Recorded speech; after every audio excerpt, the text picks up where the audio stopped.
Informativo de Fundación para la Promoción del Altruismo, institución de asistencia privada, presenta El lado humano del periodismo, un servicio de anunciación, comunicación altruista, compromiso y servicio. Hola, ¿qué tal? ¿Cómo están todos ustedes? Me da mucho gusto saludarles. Esto es Anunciación TV y vamos a hablar de las novedades que hay para personas con discapacidad intelectual en la República Mexicana. Hay una gran oportunidad para que ellos sean autónomos, lo más independientes posibles y capaces de generar ingresos para sostenerse ellos mismos, pero también capaces de vivir en comunidad cuando ya quedan huérfanos y ellos pueden pues hacer familia, como amigos, como hermanos, viviendo juntos en un lugar creado para ellos, adultos con discapacidad intelectual. Está con nosotros Gareth Fávila. Ella es presidenta y fundadora de Comunidad Crecer, institución de asistencia privada que nace inspirada en su hijo, y ella pues sigue adelante con la obra. ¿Cómo estás, Gareth? Buenos días. Mucho gusto de estar aquí contigo y de verle esta obra tan admirable que hace para las organizaciones de personas pues con discapacidad y muchas otras causas. Sí, todo el altruismo. Todo el altruismo. Todo el altruismo, y además escogiéndolas con pinzas, ¿no? Seleccionando aquellas que garantizan realmente el bien ser y el bienestar de sus beneficiarios. Claro. Así que bueno, por eso estás aquí, Gareth. Qué bueno. Estamos hablando vamos a hablar de uno de los temas un poquito olvidados, que es la discapacidad múltiple. Las personas que tienen 3, 4 o 5 discapacidades juntas en diferentes combinaciones y diferentes intensidades, lo que hace que muchas veces la gente no quiera trabajar con ellos. En las carreras de algunas especialidades no se trata el tema. Y entonces va pasando el tiempo y se les pone la etiqueta de grupos vulnerables y siguen siendo grupos vulnerables que todavía no alcanzan la plenitud de sus derechos. Entonces, creo que es interesante de pronto hacer una reflexión acerca de quiénes son, dónde están, cuántos son y qué es lo que puede hacer la sociedad para que estas personas con discapacidad formen parte de las comunidades, parte de las familias y parte del progreso de nuestro país y del mundo. Sobre todo de las familias, porque el abandono, la incidencia de abandono de niños con discapacidad intelectual o múltiple, teniendo como centro alguna discapacidad intelectual, resulta que es la más frecuente. Sí hay abandono de personas con discapacidad, pero sobre todo de personas con discapacidad intelectual. Como que todavía no se reconoce y acepta esta condición de vida, esta forma de ser, y no se le descubre la riqueza, porque Dios no se equivoca y todo lo que permite es para bien, estoy convencidísima. Claro. Entonces no nos hemos todavía atrevido a meternos en el fondo del asunto para descubrir qué tesoro traen escondido las personas con discapacidad intelectual, y en eso tú eres experta. Pues yo lo que soy experta es en haber descubrido precisamente esta riqueza, el estar en contacto con estos niños, con estas familias, con mi hijo, con adultos, y ver todo lo que sí se puede hacer y todo lo que en un momento dado la sociedad les ha negado. Los apoyos que necesitamos dar para ellos, esta palabra que es clave, el apoyo que podemos dar como familia, el apoyo que puede dar los servicios de salud, de educación, de todos los cambios que necesitamos promover para que esta sociedad sea más humana y sea una vida digna lo que estemos proporcionando a las personas con discapacidad. Pero esto es clave lo que dices, que esta sociedad sea más humana. Esto solamente se logra cuando interactúas con personas con necesidades especiales. Exacto. Porque te fuerzan a sacar tus dones especiales, tus talentos especiales para compartir y pues darle lo que necesita y que a lo mejor ni siquiera sabes que tú lo puedes tener, ¿no? Y parte de lo que enriquece mucho tu vida también son las relaciones de personas que vas conociendo y que van formando una serie de conocimientos enriquecedores, y que cuando eres familia y cuando tienes un hijo con discapacidad múltiple y de pronto lo que hay alrededor de este hijo no es lo que tú quieres para él y empiezas a luchar y empiezas a conocerlos, esta riqueza la puedes ir tomando y la puedes incorporando a tu forma de vida, a tu pensamiento y después compartiéndola para poder extenderla. Entonces, ¿por qué no nos cuentas la historia de tu hijo? ¿Cómo no? ¿Qué Mira, fue lo que viste en él que necesitaba y que en tu entorno no existía y tú lo empezaste a crear? claro, bueno, Eddie nació bien, era un niño chulísimo, era mi tercer hijo y a los 11 meses le dio encefalitis viral. Entonces, en una semana el chico quedó, no supe yo qué tan destruido, no acababa de entender qué era lo que sucedía y entonces fuimos en los años 70 y tantos y 80, empezamos a un peregrinaje de profesionales que eran muy diferentes en esa época. Nos tocó un médico militar que era muy rudo, muy especialista y muy lo más destacado de nuestra sociedad, pero que todas las familias que íbamos con él teníamos un proceso emocional muy difícil para aceptar que tu niño tenía discapacidad, muy difícil por el estado de salud y más difícil porque esta persona no contemplaba a la familia como una parte básica, que se tiene que apoyar, que se tiene que empoderar, que se tiene que dar muchos conocimientos y sobre todo hacerles saber que no están solos.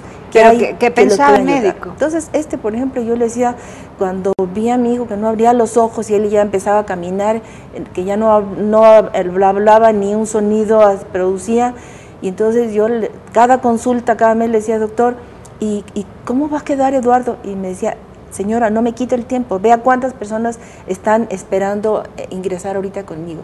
Si me vuelve a quitar el tiempo, no la recibo.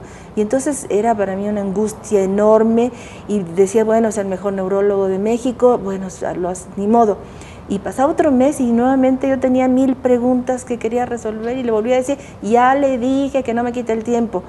Y algún día le dije, bueno, yo quiero saber si va a ir a la universidad, porque en ese momento yo tenía una visión del futuro muy errónea y pensaba si mi hijo podía ir a la universidad o iba a hacer una porque además carrera. Tú eres muy académica. Pues yo soy académica, sí, universitaria, maestra de la UNAM.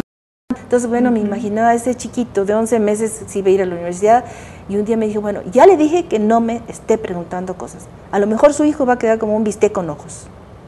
Y él pensó que era una broma y para mí fue un sadismo, fue algo así durísimo. Entonces, las cosas han ido cambiando favorablemente. Pero porque tú lo has promovido. No, al darte cuenta que no existía ese entorno favorable que diera la bienvenida a las personas con discapacidad intelectual o múltiple, entonces tú empezaste a crear un entorno, eres pionera en esto. Pero no creas que fue ni tan rápido ni tan fácil. Fueron años de que yo no sabía ni qué hacer y de donde yo llegaba, decía, su niño controla esfínteres, no, habla, no, camina, con dificultad, no hay lugar para él. Y no hay lugar, mil lugares, hasta que finalmente, ya muy desesperados mi esposo y yo, él trabajaba entonces en esta empresa grande de comunicación y tenía que ir a juntas a Estados Unidos y mientras él se iba a trabajar, yo iba a conocer lugares y empecé a ver lo que sí había, lo que sí podíamos hacer, que era un mundo de diferencia entre un país rico y nosotros. Y tuve la suerte de una persona que se comunicó con nosotros de la Universidad de Nebraska y dijo, yo sé que ustedes van a hacer un viaje de 15 días para conocer lugares y van a ir a tal lugar. Es un error, van a ir a lugares en que el movimiento de las familias no es lo más fuerte. Y entonces, no vayan ahí. Y Raúl les dijo, es que ya tenemos comprado los boletos de avión, rentado el coche, reservaciones en hoteles, cancelen todo y vénganse a Nebraska. Aquí es donde ustedes van a encontrar lo que buscan. Y nos cuentas que había en Nebraska. Sí. Volvemos.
Hola, continuamos y yo quiero saber qué encontraste en Nebraska. Bueno, que eso es muy importante. Es un recuerdo así increíble, maravilloso. Este doctor se llamaba John McGee y le dijo a mi esposo, cancelen todo. Pero él era de allá de Nebraska. Él era de Nebraska, era un americano, y cancelen todo porque está muy mal lo que están planeando. Y nosotros teníamos tal interés de conocer algo para Eduardo que cancelamos todo. Nos fuimos a su casa, a un lugar que no sabíamos casi ni dónde quedaba. No dónde quedaba Nebraska, dónde quedaba Omaha y dónde quedaban todas las cosas. Y llegamos al aeropuerto y dijo, no quiero que vayan a un hotel, no quiero que reserven coche porque yo les voy a tener preparado todo organizado. Quiero que queden en mi casa para que tengamos más tiempo de platicar, más tiempo de planear y más tiempo de todo lo que ustedes necesitan. ¡Qué generoso! ¿Y tú no lo conocías? No lo conocíamos, ni mi esposo tampoco, nada. Él supo en la organización de papás de personas con discapacidad múltiple de Estados Unidos, que se llama The ARC, de Asociación para los Ciudadanos Retardados, supo que unos mexicanos iban a ir, querían hacer esto, y entonces él pensó que tenía que hablar con esos mexicanos. Ajá. Entonces llegamos ahí y nos fue a recoger una persona. Yo creo que John tendría en esa época a lo mejor cerca de los 40 años, tenía su pelo blanco, pero era un señor muy joven, muy sonriente, en un coche chico, con una forma de arreglo muy sencillo, y que en el instante en que lo conocimos, en ese instante nos sentíamos parte de su familia. Fue increíble. Entonces ya llegamos a su casa, nos platicó, dijo, tengo un plan de trabajo para ustedes, y nos enseñó un plan de vida de 15 días que empezaba a las 8 de la mañana todos los días y terminaba a las 11 de la mañana, y había movilizado a toda su comunidad. Entonces a las 8 de la mañana pasaba el doctor Stark porque nos iba a llevar a la Universidad de Nebraska, y a las 11 de la mañana pasaba el doctor no sé qué para que fuéramos al área de rehabilitación, y al no sé cuánto, y íbamos a ir a hablar con una líder de personas con discapacidad, y visitamos lugares de niños que tenían discapacidad múltiple, que tenían síndromes cromosómicos con muchas alteraciones fisiológicas y anatómicas, y entonces el trabajo con ellos requería una especialización para saber cómo darles de comer, cómo sentarlos, cómo cualquier cosa necesitaba una capacitación, lo que me hizo ver el reto que representaba para las familias, de pronto tener un niñito que a lo mejor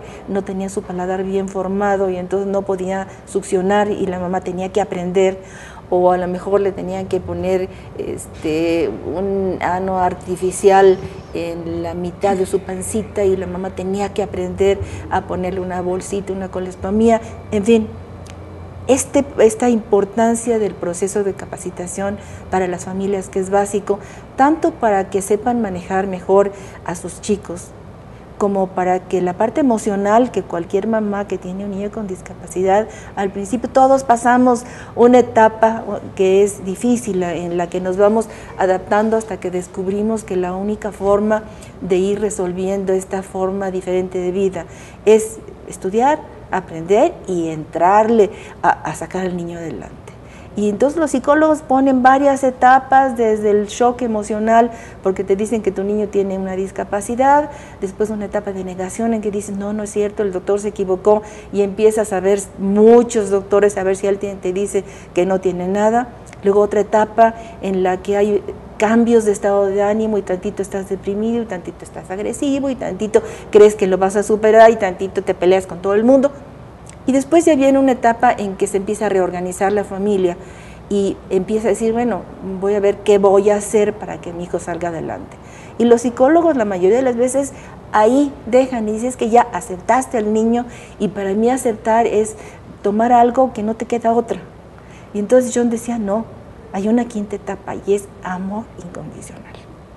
Sí, una bienvenida a tu corazón, sí, recibirlo tal cual es, aceptarlo como es, tal quererlo. Es. Querer a Juanito, querer a Pedro, querer a Luisa.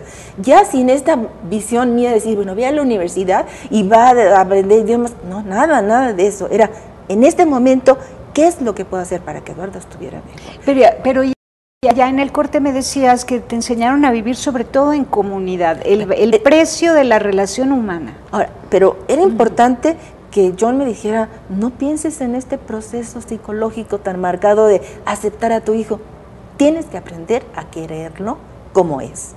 Entonces, bueno, Eso al principio era teoría, y eran etapas y no los había yo vivido. Otra de las cosas importantes en lo que él trabajó tanto, una pedagogía, él era pedagogo y era psiquiatra, que desarrolló y le llamó gentle teaching, y que quiere decir enseñar cálidamente, gentilmente. Y entonces yo me acordaba de este doctor que veía a Eduardo y que me decía que parecía viste con ojos, la rudeza y la repercusión que tenía en mí, que de pronto era la mamá llorona en vez de estar trabajando con él. Entonces gentle teaching nuevamente fue algo que fui aprendiendo poco a poco y que unía este amor incondicional con todo el trato cálido. Y cuando ya tuvimos la oportunidad de desarrollar Comunidad Crecer, vi que era el elemento clave. Y por eso se llama Comunidad Crecer. Por eso, Comunidad Crecer. Comunidad es una palabra clave. Es clave. Y entonces, esta gentle teaching iba junto con gentle approach, que quiere decir estas relaciones cálidas, estas relaciones amorosas, no una terapia física que haga sufrir al niño, sino que le dé habilidades y que lo ayude y que lo apoye para que esté mejor con el trato más amable. Entonces, bueno, esta visita con John fue maravillosa, tuve la oportunidad de relacionarme, yo te decía, con todos los especialistas que te puedas imaginar, conocer equipos de rehabilitación lo más sofisticado del mundo, conocer casas hogares, conocer, en esa época no se hablaba todavía de inclusión mucho, sí se hablaba de sacar las personas que estaban viviendo en instituciones psiquiátricas, había una etapa de desinstitucionalización, para hacer que esas personas se sacaran de las instituciones psiquiátricas para pudieran vivir en la comunidad. Y entonces aquí venía esta segunda palabra, comunidad, que en esta época nunca la había meditado yo, que era comunidad. Y John, cuando me invitó a trabajar y a participar con él, trabajamos juntos más de 30 años, me decía que él originariamente trabajó en Estados Unidos y después no encontraba lo que él quería encontrar, y muchas veces encontraba una tecnología muy desarrollada, equipos, batas blancas y todo, y un trato como de robots. Y entonces decía, no es lo que yo quiero ver para un niño con discapacidad, no es lo que yo quiero ver para una persona que ha estado recluida en una institución psiquiátrica por 30 años y ahora quiero que viva en la comunidad, porque esta persona está llena de experiencias malas, de golpes, de castigos, de electroshocks, y entonces va a ser difícil que la pueda yo incorporar. Y fue meditando y dijo, voy a hacer un viaje a Latinoamérica. Y entonces empezó en Chile y empezó a ver instituciones en las que no había la elegancia de Estados Unidos, no había el equipo, pero empezó a ver más comunidad, más el carácter latinoamericano, que somos más unidos, más la familia que está unidísima a la persona con discapacidad en gran parte de los casos. Muy bien, y entonces ahora sí, después de este corte nos cuentas cómo has aplicado todo ese conocimiento y ese participar con John durante 30 años, desde los años 80 hasta la fecha. Exacto. Y finalmente cómo has ido desarrollando Comunidad Crecer, que es única en su género aquí en la República Mexicana. Volvemos.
Continuamos. Gare, platícanos, ¿qué es lo que has visto en 30 años en cuanto a, pues, a lo mejor la evolución o involución de las familias mexicanas en torno a una persona con discapacidad intelectual o múltiple, y por otro lado tu esfuerzo y la aplicación que has hecho de todo el conocimiento adquirido en Nebraska?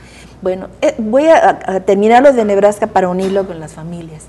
Estos conocimientos fueron maravillosos. Nos dijo John, después de que en esa visita fuimos a instituciones psiquiátricas, veíamos el tratamiento que les daba a las personas que habían estado 30 años, como él decía, con un corazón roto por tantas malas experiencias, que le escupían, le jalaban los pelos, lo pateaban, le golpeaban, y John tenía la paciencia para ir modificando las experiencias y para ir remendando sus corazones. Él usaba esa palabra, ir remendando corazones, para que esas personas supieran que con él siempre iban a tener buenas experiencias, con él siempre estaban seguros, con él siempre estaban queridos. Entonces, esto es creo de lo más importante, el que los educadores, las familias, los cuidadores, los vecinos piensen que la relación con una persona con discapacidad múltiple siempre tiene que ser para esto, para una relación que cree una interdependencia, esta unión de dos seres humanos, esta unión con más personas para formar una comunidad. A lo que se le tiene mucho miedo hoy, porque hoy la propuesta es, aleja de ti todo lo que te estorbe. A las personas tóxicas, quítalas de tu camino. O sea, todo el tiempo es como quitar, y a la mera hora acaba todo el mundo tan solitario por falta de bienvenida y de acogida. Y por ejemplo, en el caso de las personas con discapacidad, siempre pensamos, bueno, lo que queremos es que logren independencia. No, lo que necesitas es esta independencia con interdependencia, que permita que seres humanos vivan con seres humanos. Entonces, John... A ver, me dice algo el jefe de piso. Ven para acá, por favor, jefe de piso. A ver si... El video, ahí está. Al final muchas gracias. Sí. Entonces, John dijo, tú lo que tienes que aprender es que tienes 4 herramientas. Y yo siempre pensando en la situación económica, le decía, John, nosotros no tenemos dinero para comprar herramientas. No, tienes que aprender qué herramientas tienes. Bueno, a ver, dime, tienes tus manos, tu voz, tu presencia. ¿Y qué es eso? Y me decía, tú tienes tus manos para trabajar con una persona con discapacidad múltiple. Y las puedes usar de 2 formas. Si estás impaciente como mamá, pues le puedes decir, qué lata, no aprendes, eres un tonto, me estorbas, estoy harta. Y estás usando tu voz para decir todo este tipo de cosas. O al contrario, puedes pensar que con esa voz y con tu paciencia puede hacer que ese niño vaya aprendiendo, y usas un tono de voz que lo va a tranquilizar. Si es una persona que es una institución psiquiátrica, entonces al principio más que nada será tocarnos a lo mejor un poquito nuestras manos para que ellos vean que no les vas a pegar, que no los vas a castigar. Y entonces vas usando estas herramientas que, como te dije, no tienen que ver con dinero, no tienen que ver con si eres un país pobre o un país en desarrollo o un país desarrollado. Entonces, estas manos te van a servir para que se unan 2 pieles, sabiendo que estando contigo ellos están seguros, ellos están queridos, ellos están amados, y que contigo cuentas porque son un equipo. Entonces, yo decía, bueno, ¿qué razón tienen? Yo tenía algunos ejemplos de un chiquito que trabajaba conmigo en las hortalizas, ¿te acuerdas? Sí, en crecer, claro. y nos poníamos hincados en el suelo a trabajar, y entonces decía, ándale, fulanito, Mario, apúrate, vamos a sembrar. Y empezaba a sembrar, y de repente torcía la boquita y decía, qué lata, cómo me estorbas, me chocas. Le decía, ¿qué estás diciendo? Nada, no dije nada, Garé. Y seguíamos sembrando y me decía, es que te odio, ya no te quiero ver en la casa. ¿Qué estás diciendo? Nada, Garé. Y todos sus comentarios me hacían ver las vivencias que tenía diariamente. Y entonces cuando John me dijo acerca de la voz, cómo era una herramienta, decía, es que tiene toda la razón del mundo. Tenemos maestras en Crecer todas. Es decir, que este Mario que sembraba contigo las hortalizas en Comunidad casa, Crecer estaba reproduciendo la voz de su mamá, o de su papá, de alguien. Y su mamá, bueno, tenía problemas que no había madurado todavía. Y al mismo tiempo en Crecer muchas veces estoy trabajando llena de papeles. Ya no, hay una de nuestras maestras que tiene una voz que siempre está jugando con los niños y siempre les dice visiones y les hace sus terapias a la parálisis cerebral que les duelen sus manitas y sus piernas, y esa voz hace que no haya dolor. Qué lindo. Y entonces digo, qué maravilla, y me distrae, y luego le digo, Ari, me estás distrayendo porque dejo todos los papeles porque estoy disfrutando la forma como hablas con los chicos. Entonces esa es la voz. Las manos, con las manos tú puedes golpear a una persona, puedes pellizcarla. Si tienes una clínica muy elegante, le puedes dar un electroshock. Si eres muy elegante, hay chicos que se balancean porque están angustiosos, con angustia, les ponen cascos, y si el chico pega en la pared, cada vez que pega en la pared, le da choques. Y estoy usando mis manos para esto. O puedo, al contrario, con estas manos decir, yo soy tu amigo, yo te quiero, vamos a hacer, es que tengo mis manos empuñadas, no te apures, voy a sobarte tus manitas y después voy a ponerte una guanteleta y vas a ver que sí puedes pintar, sí puedes coger la cuchara, y esta mano se convierte en este vínculo de relación de amor. Qué interesante, qué bello, de verdad, qué increíble poder aquilatar el precio de las manos en la comunicación de persona a persona, lo mismo que la voz, que la mirada, que la presencia, ¿no? Una presencia solidaria, equitativa, es decir, que no resulta amenazante, No, ni tampoco lejana, sino correspondiente. Sí, es tu ¿no? amigo, soy tu compañero, Hermoso. Estamos construyendo esta comunidad, empezamos tú y yo, y después vamos a tener más amigos. Garé, dime, ¿tienes el albergue? Ya nos quedan 2 minutos. No me digas. El albergue para adultos con discapacidad intelectual, fíjate que nosotros porque era un gran proyecto. Nos hemos centrado más que nada en poder desarrollar oportunidades para las personas con discapacidad múltiple, porque ya que los estudiantes, los maestros de las diferentes universidades, esto no era su tema, hemos tenido que ir viendo primero qué hacemos para que estos chicos puedan desarrollarse más. Tenemos lo que llamamos campamento amigo, que a veces en momentos de crisis de la familia o en alguna final de semana del mes se quedan grupos chiquitos para compartir, para saber manejar la área que tenemos de club de respiro, como le llaman los españoles, un poquitito para que la familia, si se operó la mamá, pueda contar con el apoyo de nosotros, o si quiere ir a Cuernavaca de vacaciones 3 días, el chico se pueda quedar y sepa que está bien cuidado con esta técnica de solidaridad y de gentle teaching, como diría John McGee.